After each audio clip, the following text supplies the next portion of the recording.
Si pudiéramos ver y escuchar a Satanás, el diablo, para saber cómo piensa, qué dice y con qué facilidad miente a millones de personas, ¿qué es lo que sentiríamos?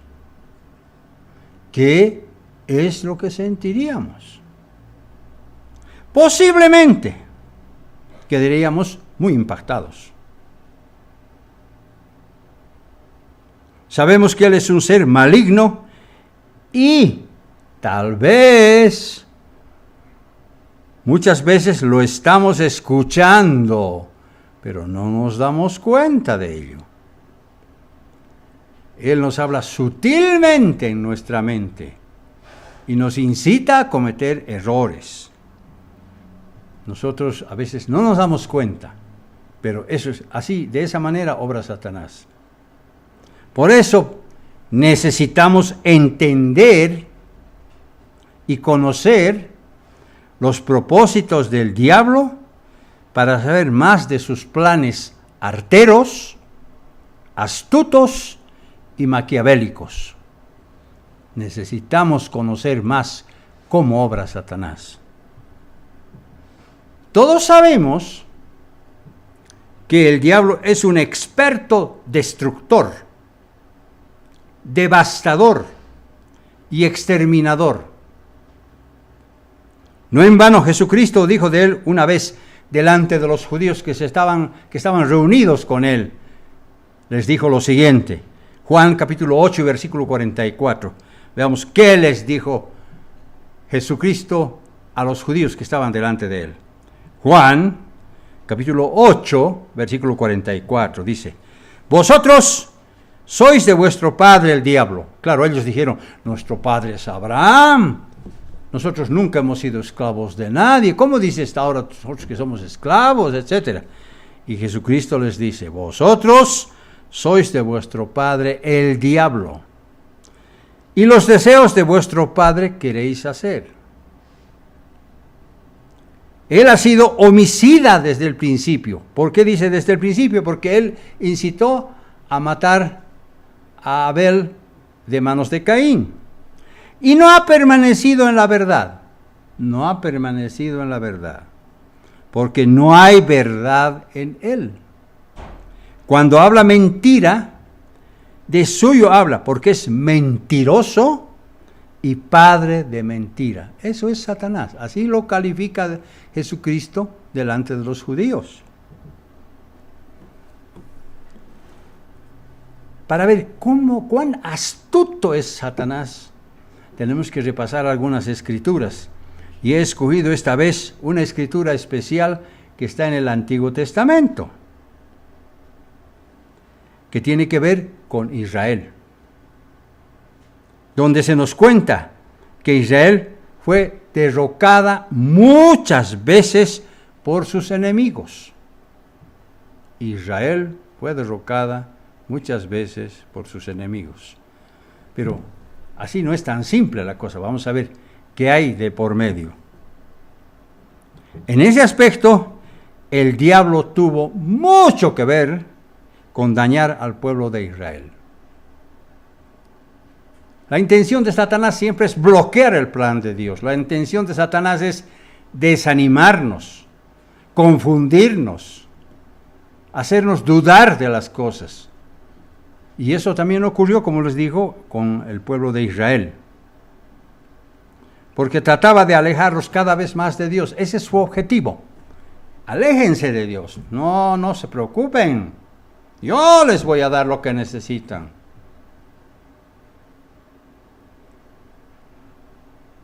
Él hace más que todos amemos las cosas de este mundo. Mira qué bonito aquello, qué simpático este otro, etcétera. Bueno, nos distrae, hace que nos olvidemos de Dios. Pero eso es muy poquito, porque Satanás tiene otros propósitos más. Cuando abrimos nuestras Biblias, vemos que cerca de 1/3 de ella es relato histórico del pueblo de Dios. Un tercio es historia, otro tercio es profecía, otro tercio es libros inspirados. Además, sabemos que estas cosas fueron escritas, todo esto que está escrito, todo lo que voy a relatarles ahora en esta tarde, todo está escrito para amonestarnos a nosotros,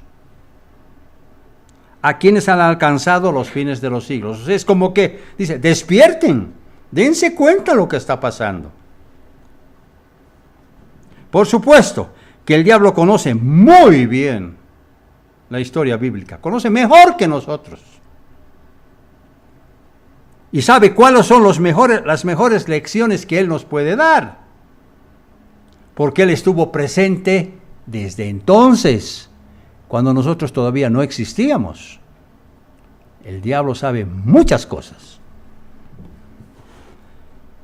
¿Se acuerdan ustedes acaso por qué razón el antiguo Israel fue derribado vez tras vez durante el periodo de los jueces? ¿Conocemos la historia de los jueces? ¿Hemos estudiado eso? Ahí hay mucha tela por cortar. Dios quería que ellos permanezcan fieles a su palabra. Estoy hablando de Israel en tiempo de los jueces. Dios quería que ellos permanecieran fieles a su palabra, pero lamentablemente se desviaron de camino. ¿Quién estaba detrás? ¿Quién estaba dictando las cosas detrás? Ya sabemos. Jueces capítulo 3, versículos 7 al 11. Vamos a ver, y de ahí vamos a ir sacando varias conclusiones para nosotros. Jueces capítulo 3, versículos 7 al 11. Voy a relatar esta historia del libro de los jueces.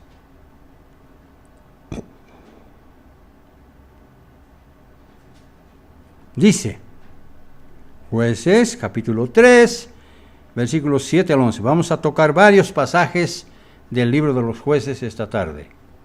Dice, hicieron pues los hijos de Israel lo malo ante los ojos del Eterno.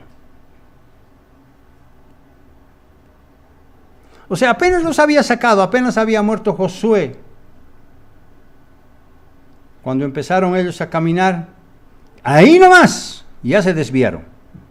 Por eso la Biblia dice, si no hay un líder en la iglesia, el pueblo se desvía. Claro. Ellos pues, los hijos de Israel, hicieron lo malo ante los ojos del Eterno y se olvidaron del Eterno su Dios. Y al olvidarse, ¿qué hicieron? Y sirvieron a los Baales y a las imágenes de acera. Se volvieron idólatras. Versículo 8. Y la ira del Eterno se encendió contra Israel. Por supuesto. Cuando hacemos lo malo a sabiendas, eso es lo que pasa. Y los vendió en manos de Cusán Risataim, el rey de Mesopotamia. Y sirvieron los hijos de Israel a Cusán Risataim 8 años. O sea, estuvieron como esclavos por 8 años. Dios hizo eso, porque ellos se desviaron del camino. Versículo 9. Entonces clamaron los hijos de Israel al Eterno. Claro, cuando se encontraban en medio de problemas, clamaban a Dios. Pero cuando estaban bien, no. Y el Eterno levantó un libertador a los hijos de Israel y los libró. Esto es, a Otoniel, hijo de Cenaz, hermano menor de Caleb. De modo que Otoniel fue uno de los jueces que tuvo Israel en aquel tiempo. Versículo 10. Y el Espíritu del Eterno vino sobre él. Fíjense, y el Espíritu del Eterno vino sobre él, sobre Otoniel, y juzgó a Israel. Fue un juez. Y salió a la batalla. Y el Eterno entregó en su mano a Cusán Risataim, rey de Siria. Y prevaleció su mano contra Cusán Risataim. Listo. Lo venció. Lo venció. O sea, estaban bien. De pronto empiezan a olvidarse de Dios. Entonces Dios se enoja con ellos y luego les manda un opresor.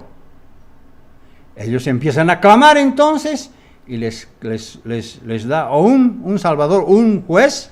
El juez derrota a sus enemigos. Listo. O sea, fíjense ese proceso. Dice, y el Eterno entregó en su mano a Cusam-Risataim, rey de Siria, y prevaleció su mano contra Cusam-Risataim, o sea, los venció. Versículo 11, este es el versículo importante. Y reposó la tierra 40 años. Y reposó la tierra 40 años. Muy importante esto de los 40 años. Y murió Otoniel, hijo de Cenaz. ¿Y qué pasó durante los 40 años? ¿Qué pasó? Obviamente fue un tiempo de paz y de prosperidad, de tranquilidad para Israel. Fueron buenos años, esos 40 años.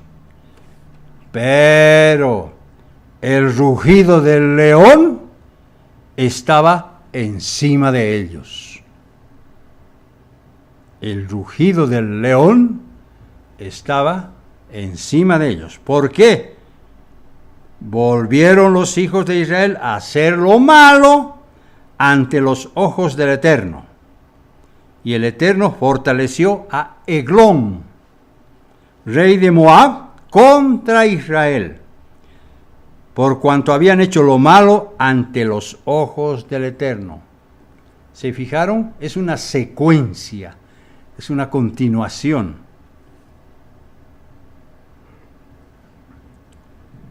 Durante los 40 años tuvieron paz y prosperidad. Pero el rugido del león estaba encima. Y volvieron a hacer lo malo ante los ojos del Eterno. Entonces ellos claman y toman Dios a otro juez que se llamó Eglón esta vez. Eglón, rey de Moab, que los atacó porque habían hecho lo malo ante los ojos del Eterno. Entonces los hijos de Israel fueron tomados cautivos, esta vez bajo el rey de Moab, al cual sirvieron en cautividad y esclavitud durante 18 años. 18 años los sojuzgó a ellos. Entonces volvieron a clamar a Dios.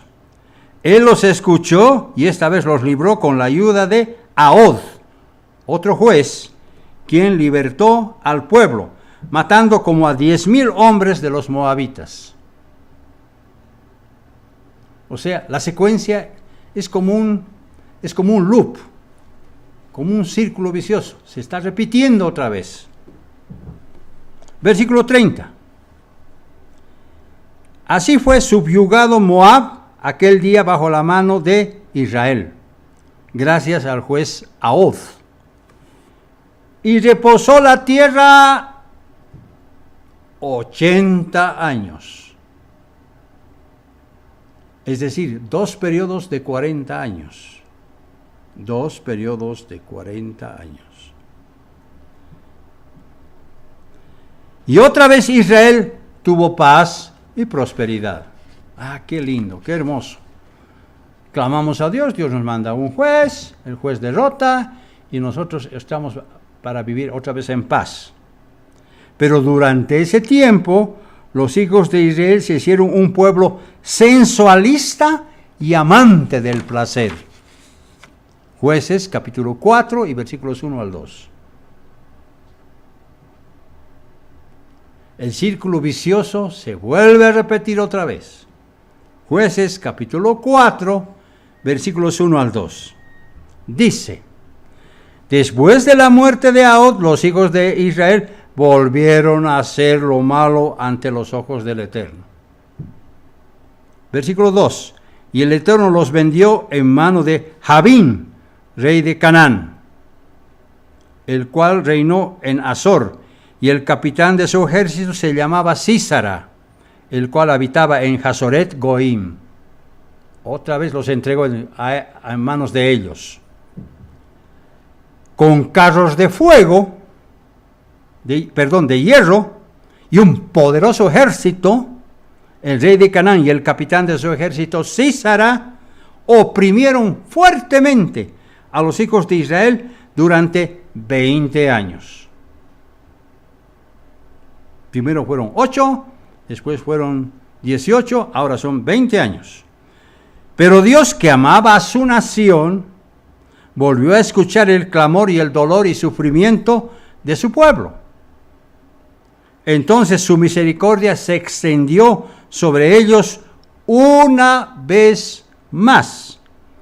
Y esta vez Dios usó a Débora y a Barak, el hijo de Abinoam, para liberar a Israel.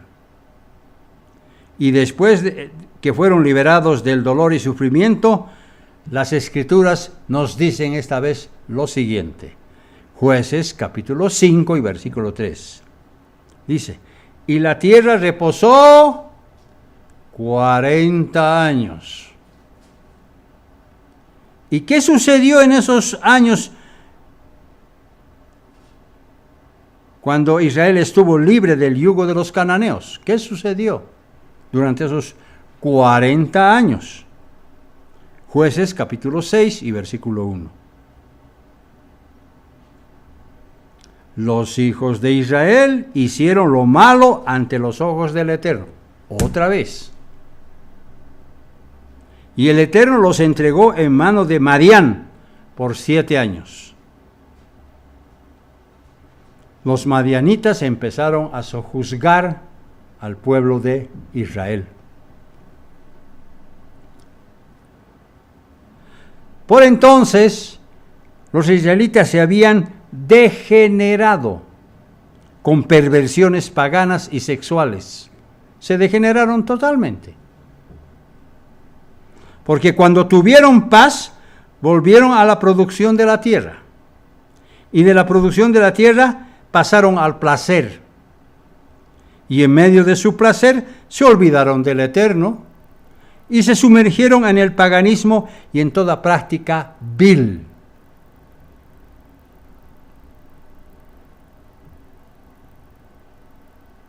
¿Se fijaron cómo se está comportando Israel en tiempo de los jueces? Y esta vez Dios usó a Gedeón para librar a los hijos de Israel de mano de los madianitas. Jueces, capítulo 8 y versículo 28. Lo que quiero es que quede claro el tiempo de paz que tuvieron ellos, tiempo de prosperidad.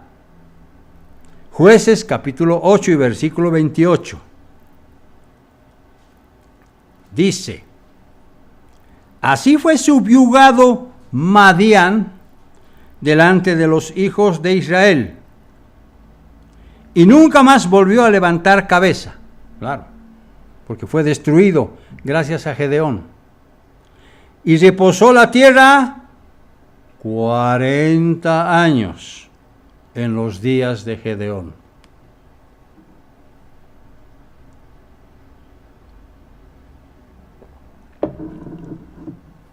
Parece que esto no tuviera sentido, ¿no es cierto? Pero vamos a ver que sí lo tiene. De esa manera Madián fue sometido durante los hijos de Israel, y el país permaneció en silencio otra vez por 40 años, en los días de Gedeón. ¿Y qué hizo Israel durante los 40 años de prosperidad y calma? ¿Qué hizo Israel durante los 40 años de prosperidad y calma? Jueces, capítulo 8 y versículos 33 al 35. Jueces, capítulo 8 y versículos 33 al 35.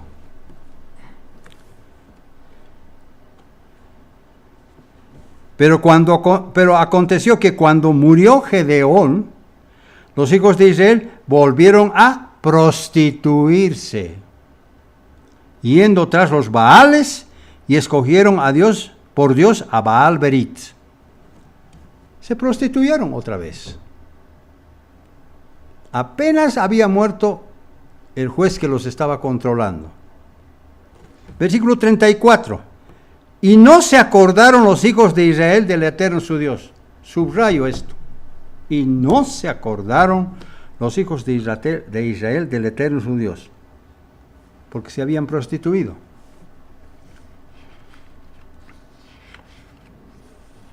Ellos no se acordaron que el Eterno los había librado de todos sus enemigos que habían alrededor.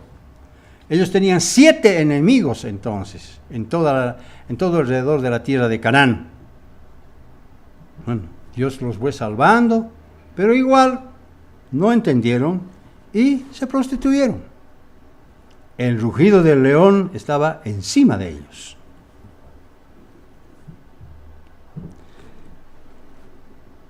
Versículo 35. Ni se mostraron agradecidos con la casa de Jeroboam, el cual es Gedeón. Gedeón y Jeroboam significa lo mismo, conforme a todo lo que él había hecho a Israel. No se mostraron agradecidos para con Gedeón.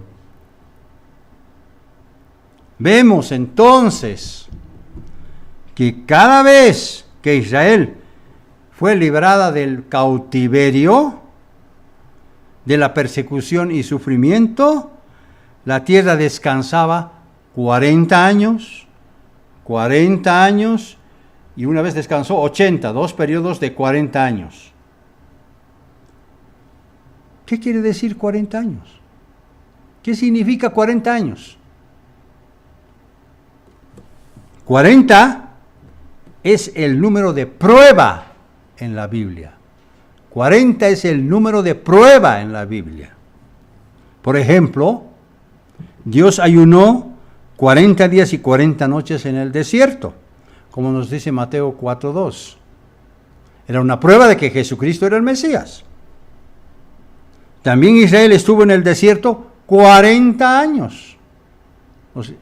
¿Para qué dijo? Para probarlos, estaba probando. Tiempo de prueba. El número 40 es un tiempo de prueba en la Biblia.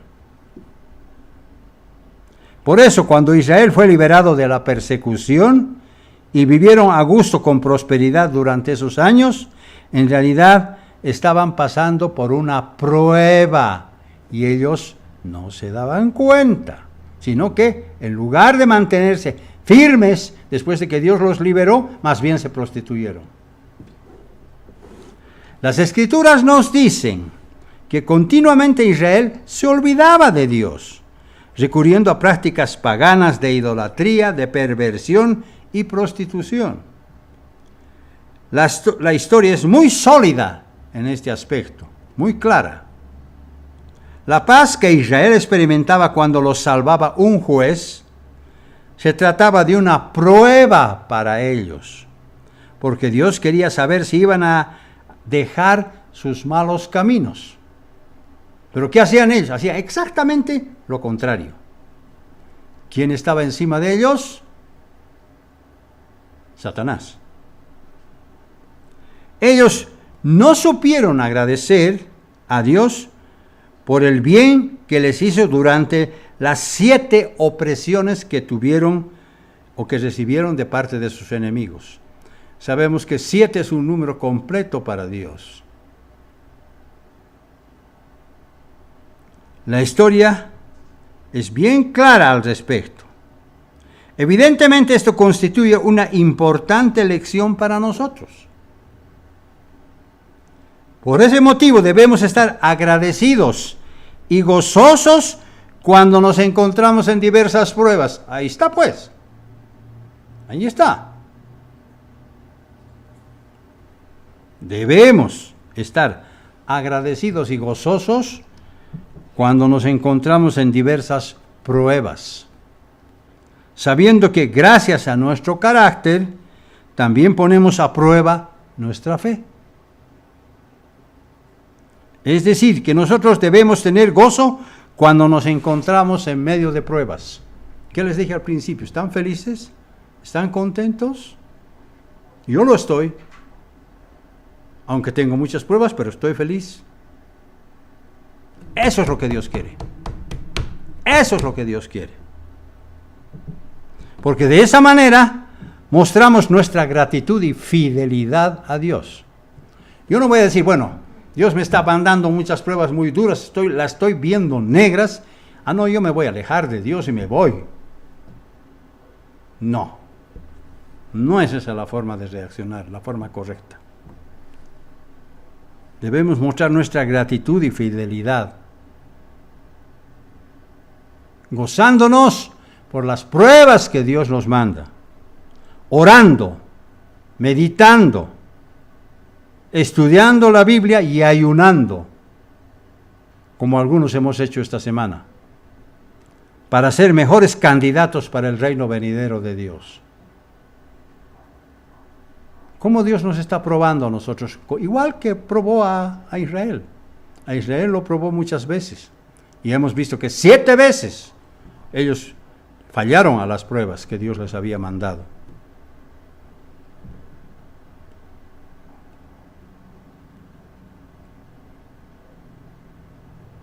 De ninguna manera, la paz y el bienestar que Dios nos da en la iglesia debe servirnos para volvernos al mundo de pecado, como hizo Israel en tiempo de los jueces. Esa es la verdad, y por eso la Escritura confirma al decir lo siguiente, Santiago capítulo 1 y versículos 2 al 4.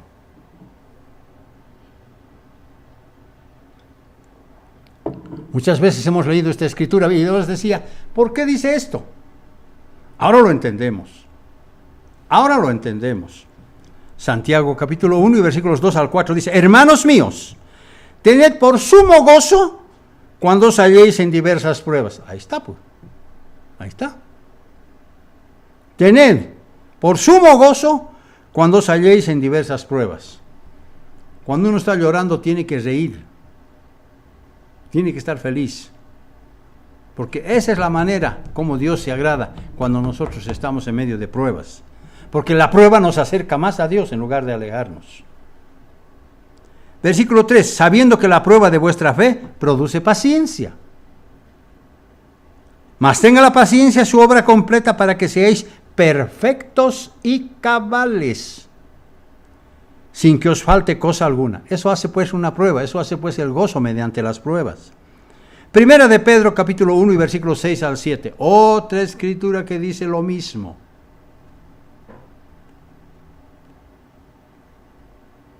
Primera de Pedro, capítulo 1 y versículos 6 al 7. El gozo en medio de las pruebas. Dice, Primera de Pedro 1, versículos 6 al 7, en lo cual vosotros os alegráis, aunque ahora por un poco de tiempo, si es necesario, tengáis que ser afligidos en diversas pruebas. Otra vez lo mismo, otra vez el mismo tema. Lo dice una vez Santiago y otra vez lo dice Pedro. Para que sometida a prueba vuestra fe, versículo 7, mucho más preciosa que el oro, el cual, aunque perecedero, se prueba con fuego, sea hallada en alabanza, gloria y honra cuando sea manifestado Jesucristo. Y ahí el objetivo principal de las pruebas y del gozo que debemos tener cuando estamos en pruebas. Voy a repetir esta última parte. Para que sometida a prueba vuestra fe, mucho más preciosa que el oro, el cual, aunque perecedero, se prueba con fuego, sea hallada en alabanza, gloria y honra cuando sea manifestado Jesucristo. Ese es el objetivo. Debemos abrir nuestra mente y nuestros ojos para aprender esta lección. La prueba de fe, más preciosa que el oro, nos acerca más a Dios. Porque de esa manera vamos edificando carácter, manteniéndonos firmes en la fe. Ya hablamos del carácter la semana pasada. Y aquí una gran verdad. En realidad, las pruebas que experimentamos son bendiciones. Dios nos está bendiciendo de esa manera. Las pruebas que experimentamos son bendiciones.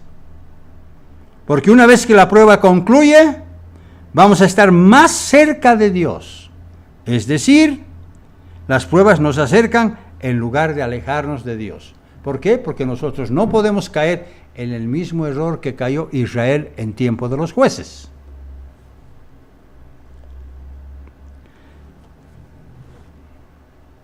Cuando de pronto aparecen las pruebas, todos debemos orar más. Todos debemos ayunar más, estudiar la Biblia más, examinándonos a nosotros mismos, para saber si estamos en la fe. Eso significa que nosotros somos cuidadosos con nuestra condición espiritual.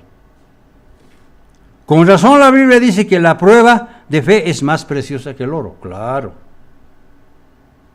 Mientras tanto, Satanás, el diablo, conoce muy bien cuáles son nuestras debilidades. Las sabe perfectamente. Sabe la debilidad de cada uno. Precisamente trata de atacarnos por ahí, claro. Examínese cada uno. ¿Cuál es mi propia debilidad? Por ahí lo va a atacar Satanás. Y le crea un problema. Debemos entender que el león no para de rugir. Porque el diablo sabe que las pruebas nos hacen mucho bien. Entonces, cuando hay pruebas, Satanás quiere destruirnos, quiere hacernos fracasar, tal como lo hizo con Israel en tiempo de los jueces. Ahí está la lección. Por eso, él está listo para jugarnos una sucia coartada. Listo está, para hacernos tropezar. Por esa razón, durante el periodo de prueba de 40 años, Satanás hizo que Israel se pervierta, olvidándose de Dios, hundiéndose en medio del paganismo, de la idolatría, de la perversión sexual, con degeneración y prostitución. Qué hermoso fue para él hacerles esto. Y los israelitas cayeron como chorlitos. No se daban cuenta quién estaba detrás de todo esto. Por eso Dios advirtió seriamente a su pueblo mucho antes de que estas cosas ocurran. Y el diablo sabe por qué. Deuteronomio capítulo 6, versículos 10 al 12. Mucho antes de que ocurran estas cosas, ya Dios estaba advirtiendo a su pueblo. Veamos qué dice Deuteronomio capítulo 6, versículos 10 al 12. Dice: cuando el Eterno tu Dios te haya introducido en la tierra que juró a tus padres Abraham, Isaac y Jacob, que te daría en ciudades grandes, buenas, que tú no edificaste. Cuando dice no edificaste, es porque Dios los estaba bendiciendo con algo que ya estaba edificado, porque ellos no lo iban a edificar. Versículo 11, y casas llenas de todo bien, que tú no llenaste, y cisternas cavadas que tú no cavaste, y viñas y olivares que no plantaste, y luego que comas y te sacies. Versículo 12, cuídate entonces de no olvidarte del Eterno, que te sacó de la tierra de Egipto, de la casa de servidumbre. ¿Y qué hicieron los israelitas? Exactamente lo contrario. Exactamente lo contrario. Pero Dios ya les había advertido eso. Y esa advertencia también es para nosotros. Debemos tener pues mucho cuidado, porque Dios dice: no sea que me olvide de tu prosperidad. Prosperidad no quiere decir tener mucho dinero, no. Vivir tranquilos con lo que tenemos, en paz con lo que Dios nos da. Y Dios dice: si nos alejamos, no sea que yo me olvide de tu prosperidad. Lo que está diciendo es: yo te puedo quitar esa paz y esa prosperidad que tienes en tu hogar. Por esa razón el rey de Mesopotamia, los moabitas, los filisteos y los cananitas los oprimieron con dureza, pese a la advertencia que Dios les hizo, la cual también nos compete a todos nosotros, claro. Claro que sí. Deuteronomio capítulo 8, versículos 11 al 18. Deuteronomio capítulo 8, versículos 11 al 18. Vez tras vez Dios preocupándose por su pueblo. Vez tras vez Dios recomendándoles. ¿Y a quiénes estaba recomendando entonces? Cuando digo Deuteronomio, estoy hablando de la segunda generación de israelitas. ¿Por qué? Porque ¿en cuánto tiempo se escribió el libro de Deuteronomio? En un mes. Comprueben ustedes al principio y van a ir al final y van a ver que el tiempo que tardó escribir Moisés ese libro fue un mes. Estaba escribiendo para la última generación de los israelitas, aquellos que habían crecido, habían nacido en el desierto, sus padres ya murieron, y ahora ya eran jóvenes, eran muchachos, eran señoritas, que naturalmente estaban por entrar a la tierra prometida. Pero Dios no iba a aceptar tampoco aquellos entren directamente a la tierra prometida, que crucen la tierra prometida sin problemas, no. Él quería que primero hagan un pacto con Él, igual que nosotros. Ninguno de nosotros puede entrar al reino si no hemos hecho un pacto con Dios, a través de nuestro bautismo. Eso mismo hicieron ellos. ¿Cuál fue la señal de entonces? La circuncisión de los varones. Por eso se circuncidaron un poquito más arriba de Jericó, en el lugar que se llama Gilgal.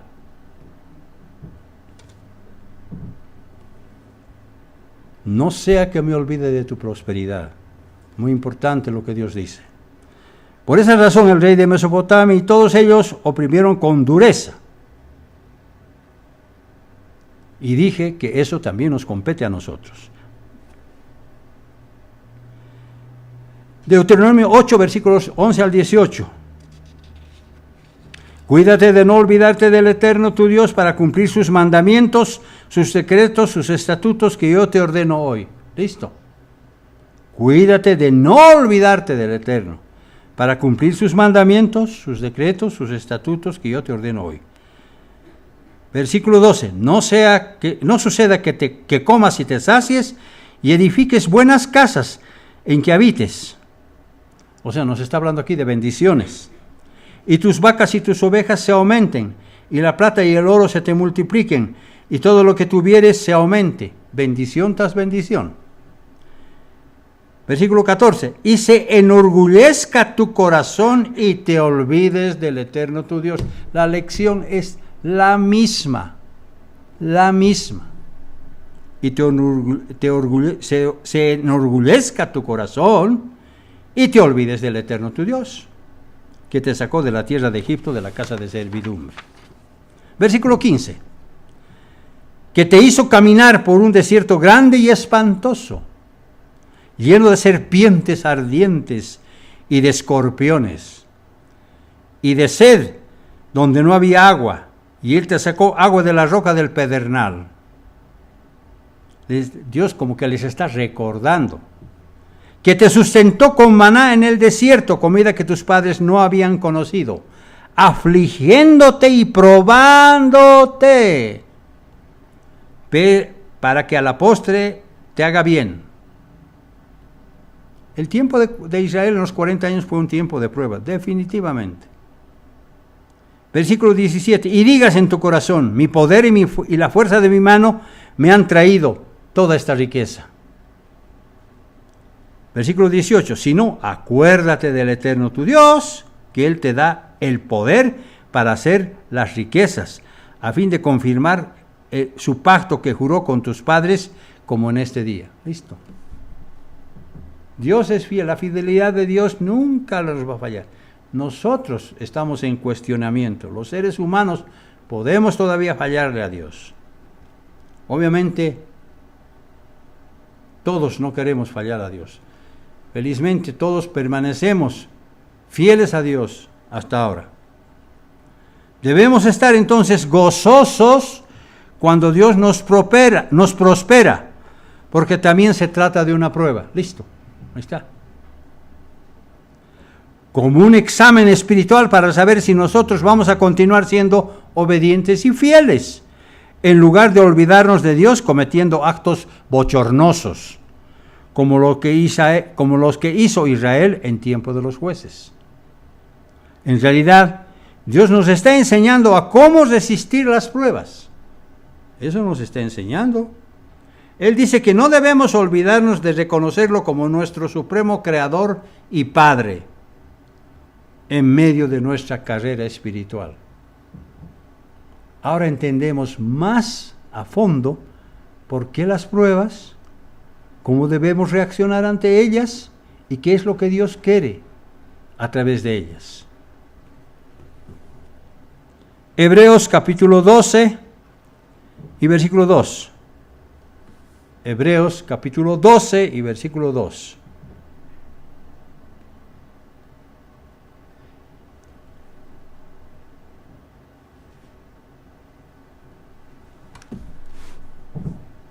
Jesucristo estuvo gozoso en medio de las pruebas. ¿Qué piensan ustedes? Si Él es nuestro mejor ejemplo, ¿qué hizo? Leamos Hebreos capítulo 12, versículo 2, y ahí está la respuesta. Puesto los ojos en Jesús, nos dice, el autor y consumador de la fe, el cual, por el gozo puesto delante de Él, sufrió la cruz.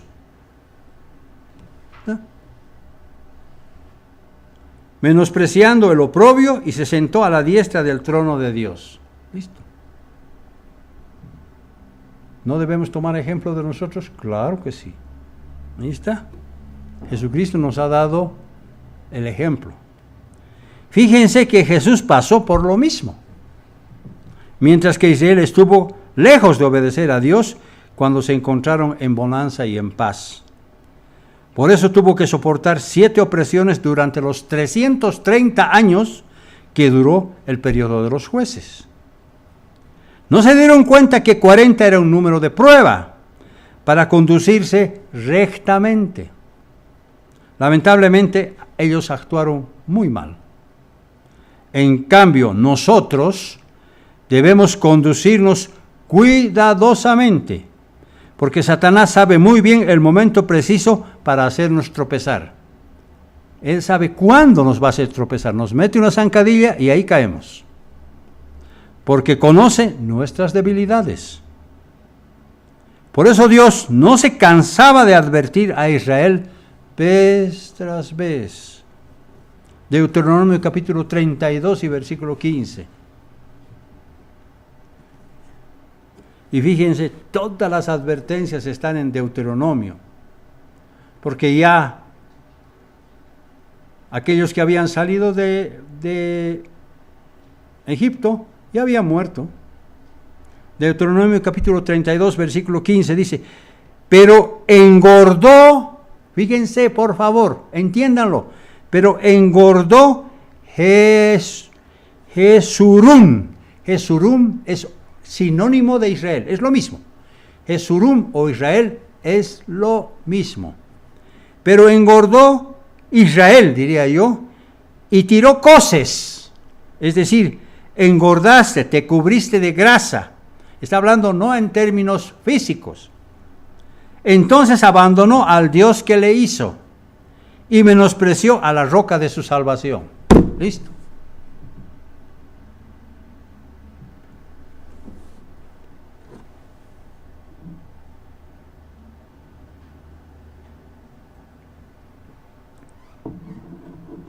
He ahí el gran problema que tuvo Israel. Ese mismo problema ha venido derrotando a algunos en la iglesia a lo largo de los años. Porque en medio de su bienestar y felicidad, de pronto abandonaron a Dios en busca de sus propios intereses. Pero no pensaron seriamente en Dios y en sus caminos. Y esto no solo ocurrió con la iglesia, porque proféticamente también está pasando con los pueblos modernos descendientes de Israel. Exactamente lo mismo está pasando, principalmente con las naciones de habla inglesa, como ser América, Gran Bretaña, Australia, Nueva Zelanda, etc. Porque ellos también se volvieron idólatras, olvidándose del verdadero Dios. Por ahora ellos solo piensan en su prosperidad material. Las noticias eso nos dicen. No se acuerdan de Dios. No se acuerdan de Dios. Recuerdo hace unos años yo que había a la entrada de una entidad, estaban ahí puestos los 10 mandamientos, había un monumento a los 10 mandamientos. Lo sacaron. ¿Y para qué los 10 mandamientos? Sáquenlo, eso no sirve. Eso dijeron. Fíjense lo que dice el profeta Isaías al respecto. Isaías capítulo 2, versículos 7 al 8. Olvidarse de Dios, menospreciar a Dios, dejar sus mandamientos es muy peligroso. Sobre todo para las personas que hemos hecho un compromiso eterno con Dios. Isaías capítulo 2, versículos 7 al 8. Hablando de ellos, de los descendientes modernos de Israel, de ellos, dice Isaías capítulo 2, versículos 7 al 8, dice: su tierra está llena de plata y oro, sus tesoros no tienen fin. También está su tierra llena de caballos y sus carros son innumerables. Obviamente está hablando en términos figurativos, pero nos está dando a entender cuál es la condición de ellos. Versículo 8, además su tierra está llena de ídolos, y se han arrodillado ante la obra de sus manos, y ante lo que fabricaron sus dedos. Algunas traducciones de la Biblia dicen que se hincaron o se arrodillaron a las cosas que ellos mismos fabrican. Eso dice otra versión de la Biblia. Claro que la riqueza material en sí misma no es mala, porque Dios quiere bendecir a su pueblo para que gocen de prosperidad. A Dios le place dar abundantes bendiciones sobre quienes le obedecen incondicionalmente. Dios prometió bendiciones sin paralelo a Israel gracias a la obediencia de nuestro padre Abraham. Gracias a Abraham, ellos recibieron muchas bendiciones, pero no las supieron aprovechar. Por esa misma razón, Jesús les dice a los miembros de la iglesia que suplirá aún más allá de sus necesidades. Tercera de Juan, capítulo 2. Versículo 2, perdón. Tercera de Juan, versículo 2. No hay capítulo ahí. Tercera de Juan, versículo 2. Jesús dice a los miembros de su iglesia que suplirá aún más allá de sus necesidades. Aquí está, tercera de Juan, capítulo 2, versículo 2. Amado, yo deseo que tú seas prosperado en todas las cosas. Ahí está. Y que tengas salud, así como prospera tu alma. ¿Dios quiere que prosperemos? Claro, pero que utilicemos esa prosperidad correctamente. Eso es lo que nos está diciendo. Malaquías capítulo 3, versículo 10. El último profeta del Antiguo Testamento. Malaquías capítulo 3 y versículo 10.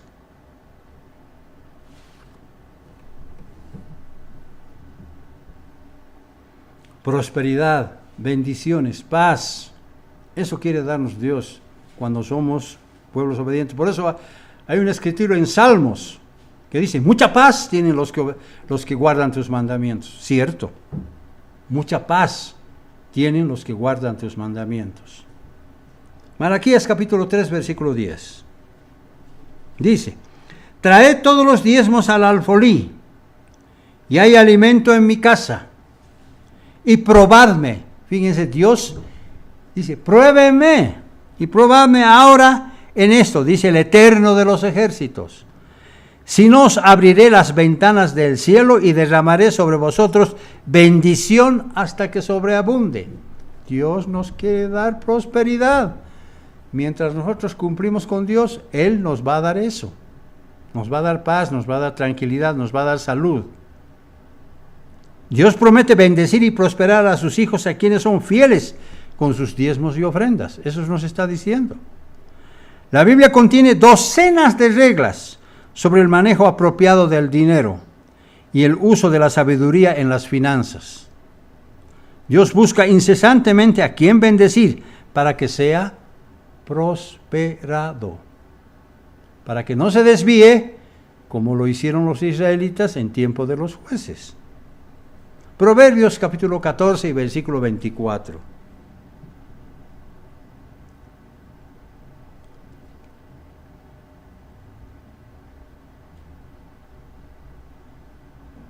Proverbios 14 y versículo 24. Ahora vamos a leer dos escrituras que son una recomendación, que nos enseñan lo que debemos hacer. Dice Proverbios 14, versículo 24.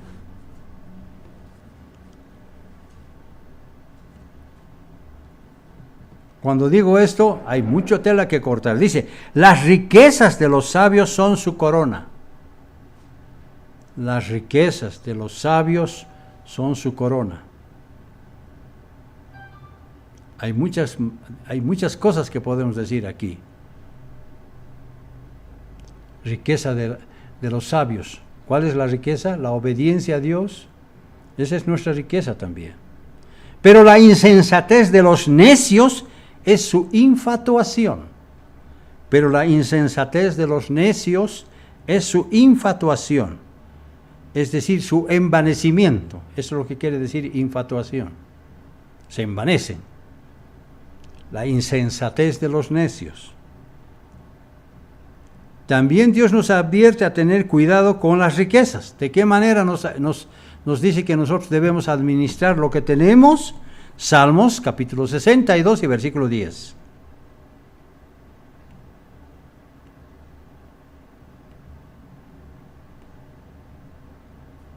Salmos 62 y versículo 10. Les estoy dando escrituras claves. Hemos seleccionado pasajes bíblicos apropiados que lleguen prácticamente a la médula espinal espiritual de cada uno de nosotros. Salmos 62, versículo 10 dice, no confíes en la violencia. A veces alguien nos desafía a ser violentos. Ni en la rapiña. No os envanezcáis. Si te aumentan las riquezas, no pongáis el corazón en ellas. Agradezcamos a Dios por lo que Dios nos da, pero no pongamos nuestros ojos exclusivamente en las riquezas, olvidándonos de Dios. Eso es lo que está diciendo esta escritura.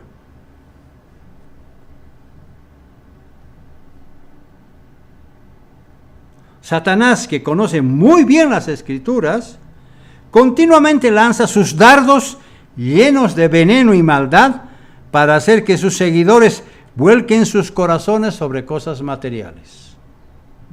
¿Listo? El diablo sabe muy bien cuál es el tendón de Aquiles de muchos de nosotros. La historia griega nos habla de Aquiles y de cómo fue herido en el tendón de Aquiles que le causó la muerte. Porque este era un hombre luchador, con la espada era sabio, sagaz. Pero tenía un punto débil, su tendón de Aquiles. Bueno, pues Satanás también conoce nuestro tendón de Aquiles. No digo que nuestro tendón de Aquiles esté en nuestro pie, puede estar en muchos lugares. Y ahí mismo él nos ataca. Jesús sabe muy bien la clase de problemas que nos enfrentamos mientras continuamos nuestra carrera rumbo a su santo reino. Por favor, eso es cierto. Uno lo siente.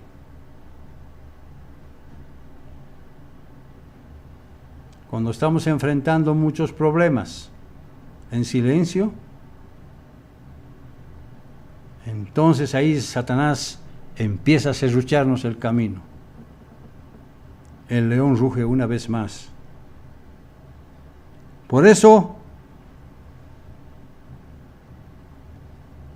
Jesús nos entregó esta advertencia. Lucas capítulo 21, versículos 34 al 35. Lucas capítulo 21, versículos 34 al 35.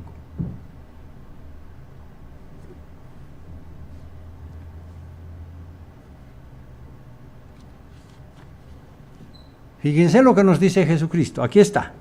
Mirad también por vosotros mismos, que vuestros corazones no se carguen de glotonería y embriaguez, y de los afanes de esta vida, y venga de repente sobre vosotros aquel día.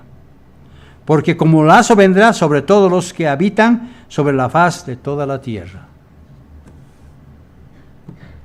Esta es una seria advertencia de Dios para su iglesia.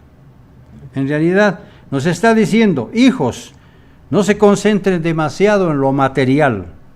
No dejen que las preocupaciones de esta vida alejen su mente de Dios y de sus propósitos. Algo parecido a Israel, ¿no? En tiempo de los jueces. Nunca se olviden de Dios, esa es la recomendación. Jamás nos olvidemos de Dios. No debemos empaparnos con el espíritu de este mundo y tampoco debemos encontrarnos aletargados y adormecidos. No. Fíjense que de las 10 vírgenes, 5 necias y 5 prudentes, las 10 estaban adormecidas. Léanlo en Mateo 25. Entonces, ¿cuál es la recomendación? Primera de Tesalonicenses, capítulo 5, versículos 6 al 8. Primera de Tesalonicenses, capítulo 5, versículos 6 al 8. ¿Qué dice Pablo a los miembros de Tesalónica? Aquí está. Dice, por tanto, no durmamos como los demás. No quiere decir que llegada la noche no podemos dormir, no. Sino que no nos adormezamos, no nos aletarguemos más. Sino velemos, seamos sobrios. Pues los que duermen de noche duermen y los que se embriagan de noche se embriagan. Pero nosotros que somos del día, seamos sobrios, habiéndonos vestido con la coraza de fe y de amor y con la esperanza de salvación como yelmo. Fuertes, sólidos, miembros espirituales maduros en la fe, que necesitan ya no la leche espiritual, sino el alimento sólido.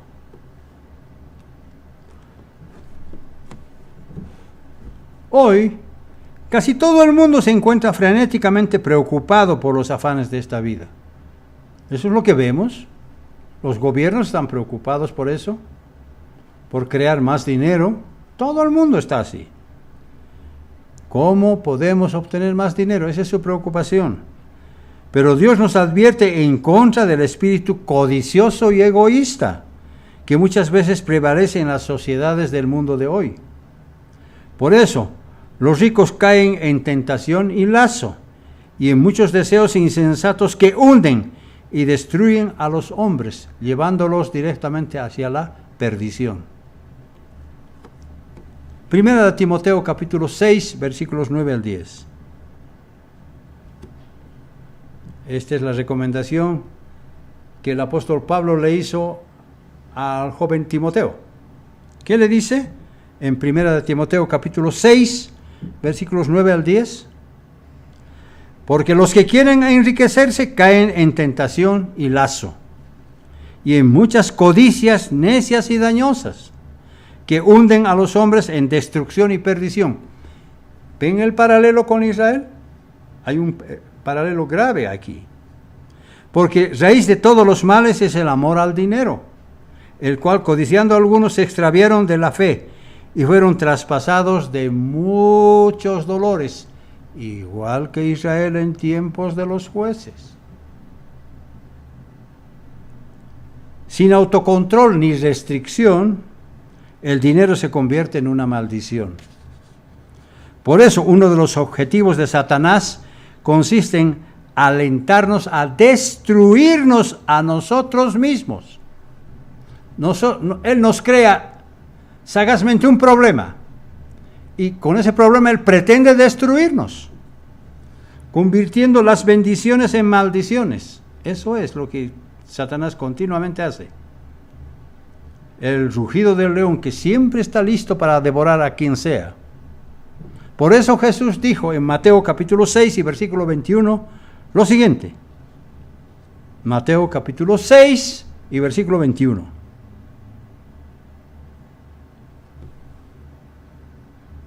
Porque donde esté vuestro tesoro, allí también estará vuestro corazón. Y luego agregó en el versículo 24, ninguno puede servir a dos señores, porque o aborrecerá al uno o amará al otro, o estimará a uno y menospreciará al otro. No podéis servir a Dios y a las riquezas.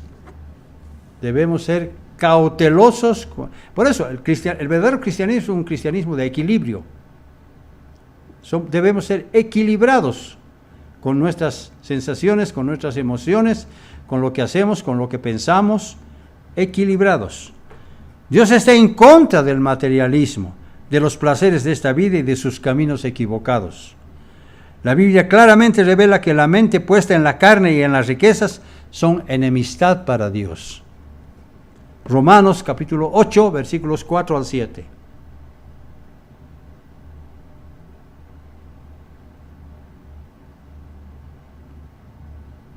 Romanos capítulo 8, versículos 4 al 7, dice, para que la justicia de la ley se cumpliese en nosotros, que no andamos conforme a la carne, sino conforme al Espíritu.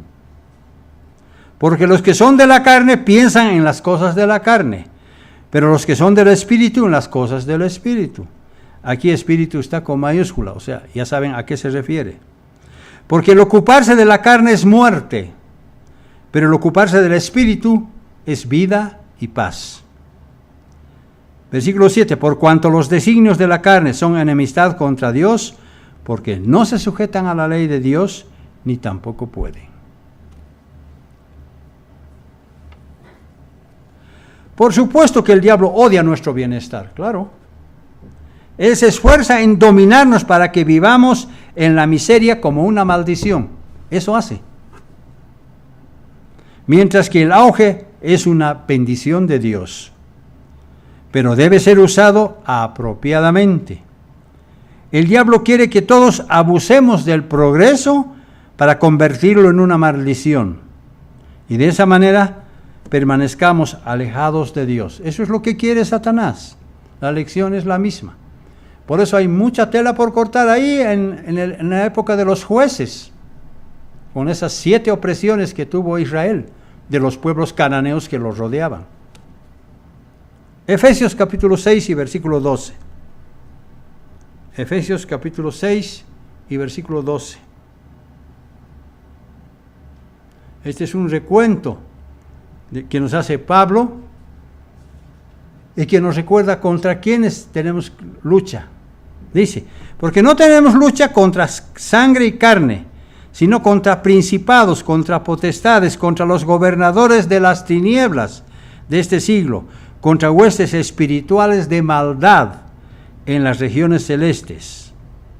Contra eso es nuestra lucha. Porque quien caiga en su trampa, solo escuchará el aterrador rugido de un león hambriento, cada vez más hambriento. ¿Debemos tener cuidado y debemos saber cómo conducirnos? Por supuesto que sí. En conclusión, y para terminar este mensaje, debemos desechar las artimañas del diablo para no ceder a sus tentaciones. En lugar de ello, permanezcamos firmes, buscando la ayuda de Dios, orando y ayunando.